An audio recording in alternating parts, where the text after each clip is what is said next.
Very very good morning. जैसा कि आप जानते हैं, मेरा नाम कृष्ण मुरारी शुक्ल है और मैं आज आपको भारत का भूगोल विषय पर चर्चा करूंगा आपसे। भारत दुनिया का क्षेत्रफल की दृष्टि से 7वां सबसे बड़ा भूभाग माना जाता है। क्या जो पुरातन भारत रहा है और नवीन भारत रहा है, क्या दोनों में अंतर है? हाँ, क्षेत्रफल की दृष्टि से देखा जाए तो पुरातन भारत का क्षेत्रफल काफी बड़ा हुआ करता था, लेकिन वर्तमान के भारत का जो क्षेत्रफल है वह थोड़ा कम हो गया है, क्योंकि भारत के अनेक भूभाग अलग अलग कारणों के कारण वो भारत से अलग हो गए हैं। वर्तमान का जो भारत है हम उस पर चर्चा करेंगे। वर्तमान का जो भारत है वह दुनिया का 7वां सबसे बड़ा भूभागीय देश माना जाता है। भारत का जो मुख्य भूमि का अक्षांशी और देशांतरीय सीमा है हम उस पर चर्चा करेंगे। जैसा कि यहाँ पर आपको बताया गया है कि भारत भूमि का जो नॉर्थ यानी कि उत्तरी अक्षांशीय सीमा है वो 8 यानी कि 8 degree 494 minute and 37 degree 6 minute उत्तरी अक्षांश में स्थित है भारत, और साथ ही साथ 68 degree 7 minute and 97 degree 25 minute east देशांतर में भारत स्थित है। अब हम बात करते हैं कि अब अक्षांशीय और देशांतरी स्थिति क्या होती है, इस पर हम बाद में चर्चा करेंगे कि किसको अक्षांश कहते हैं, किसको देशांतर कहते हैं। ठीक है, क्योंकि ये विषयांतर विषय हो जाएगा। अब हम बात करते हैं भारत का कुल क्षेत्रफल, जो कि हम पहले कह चुके हैं कि भारत दुनिया का 7वां सबसे बड़ा देश है। भारत का जो कुल क्षेत्रफल है वो है 32,87,263 किलोमीटर, जो कि एक बहुत बड़ा भूभाग है। भारत का संपूर्ण क्षेत्रफल जो है, जिसमें अंडमान निकोबार आइलैंड, लक्षद्वीप आइलैंड भी उसमें सम्मिलित हैं, सब मिला जुला करके 32,87,263 किलोमीटर है। अब भारत का हम देखते हैं कि क्योंकि भारत जो है, हम आमतौर पर भारत को उपमहाद्वीप भी कहते हैं, भारतीय उपमहाद्वीप के नाम से भी भारत को जाना जाता है। जबकि भारत के नॉर्थ में चाइना और भारत के वेस्ट में अरब को भी एक प्रायद्वीप के नाम से जाना जाता है। अब हम बात करते हैं भारत की तटीय सीमा यानी कोस्टल रेंज की। भारत की कोस्टल रेंज काफी बड़ा है, शायद इसीलिए भारत को एक उपमहाद्वीप के भी नाम से जाना जाता है। जैसे कि भारत का गुजरात एक ऐसा राज्य है भारत का जो कि सबसे बड़ा, सबसे ज्यादा उसका जो क्षेत्र है, उसका जो तटीय सीमा है वो सबसे अधिक है। यानी कि तटीय सीमा के मामले में, तटीय सीमा के अगर दृष्टि से देखा जाए, तटीय सीमा की दृष्टि से गुजरात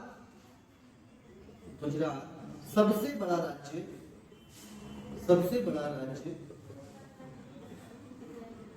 राज्य है, जो कि अरब सागर में स्थित है।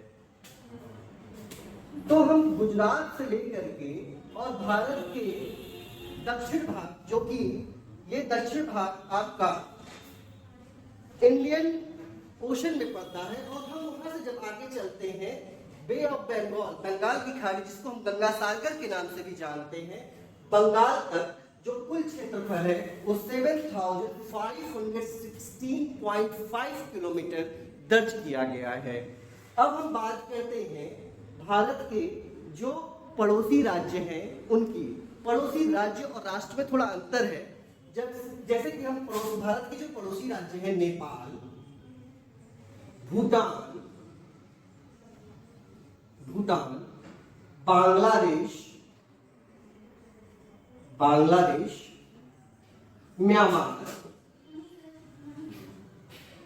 म्यांमार, चाइना, पाकिस्तान,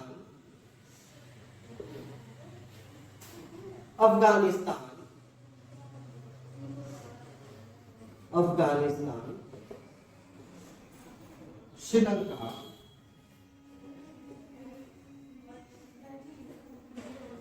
ये प्रमुख रूप से भारत के वो राज्य हैं जिनकी सीमा भारत से एक दूसरे के साथ टकराती है, यानी कि भारत की सीमा मिलने वाले जितने भी राज्य हैं जिनकी सीमा भारत से मिली हुई है, श्रीलंका को छोड़ दें क्योंकि श्रीलंका की सीमा भारत से नहीं मिली हुई है, वो सामुद्रिक रूप से मिली हुई है, वो भूमिगत रूप से नहीं मिली हुई है।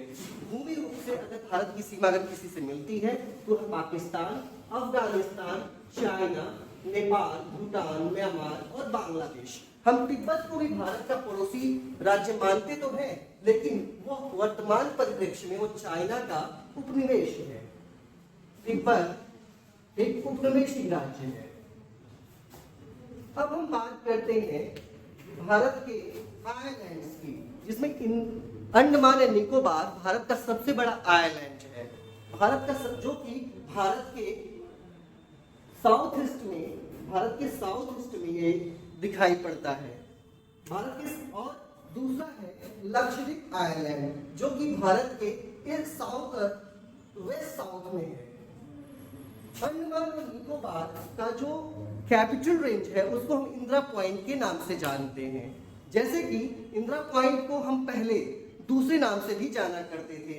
शुरुआत में उसका नाम जो था वो लाहिचिक पॉइंट था और अंग्रेजों के आने के बाद इसका नाम बदल दिया गया और इसको पिग्मेलियन पॉइंट के नाम से जाना गया। और फिर बाद में प्राइम मिनिस्टर इंदिरा गांधी को ध्यान में रखते हुए राजीव गांधी ने इसका नाम जो है इंदिरा पॉइंट के रूप में बदल दिया। आज के परिवेश में इसको इंदिरा पॉइंट के नाम से जाना जाता है।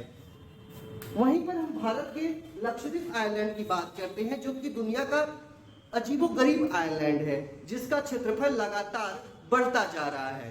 अब वो क्यों बढ़ रहा है? क्योंकि वो मरुभूमि है और साथ ही साथ समुद्री कचरों से उसकी जो क्षेत्रफल है वो भूभाग में परिवर्तित होकर बढ़ता जा रहा है। माना जा रहा है कि आने वाले 50 साल के बाद वह बिल्कुल अंडमान और निकोबार आइलैंड के बराबर हो जाएगा। जबकि आप सोच रहे होंगे क्लाइमेट चेंज में जहां पर समुद्री सीमाएं बढ़ रही हैं और वहां पर लैंड्स की कमी हो रही है, वहीं पर लक्षद्वीप आइलैंड की सीमा बढ़ती जा रही है। थोड़ा सा अद्वितीय बात हो गया ये। अब हम आते हैं जरा भारत के तीनों ही समुद्री क्षेत्रों को जरा हम स्टडी करते हैं। भारत के वेस्ट में जो है वहां अरब सागर मौजूद है। भारत के दक्षिण में हिंद महासागर है।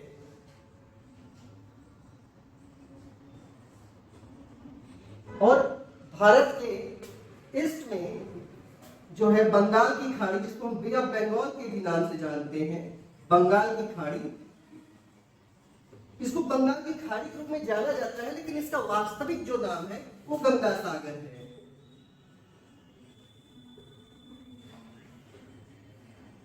अब हम कुछ महत्वपूर्ण बिंदुओं पर चर्चा करेंगे, जैसे भारत और चाइना, इंडिया एंड चाइना को जोड़ने वाली लाइन को हम कहते हैं China Indo line. China Indo line को हम मैकमोहन रेखा के नाम से जानते हैं।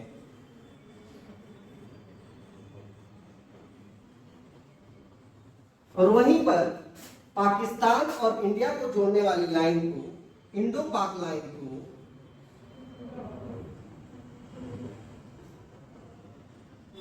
रेडक्लिफ लाइन के नाम से हम जानते हैं। और साथ ही साथ अफगानिस्तान और इंडिया को जोड़ने वाली लाइन को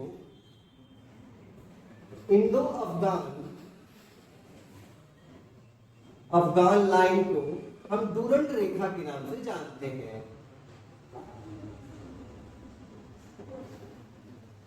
यानी कि अगर एग्जाम में ये सभी प्रश्न आते हैं, जैसे कि अब इंडो अफगान लाइन डूरंड रेखा,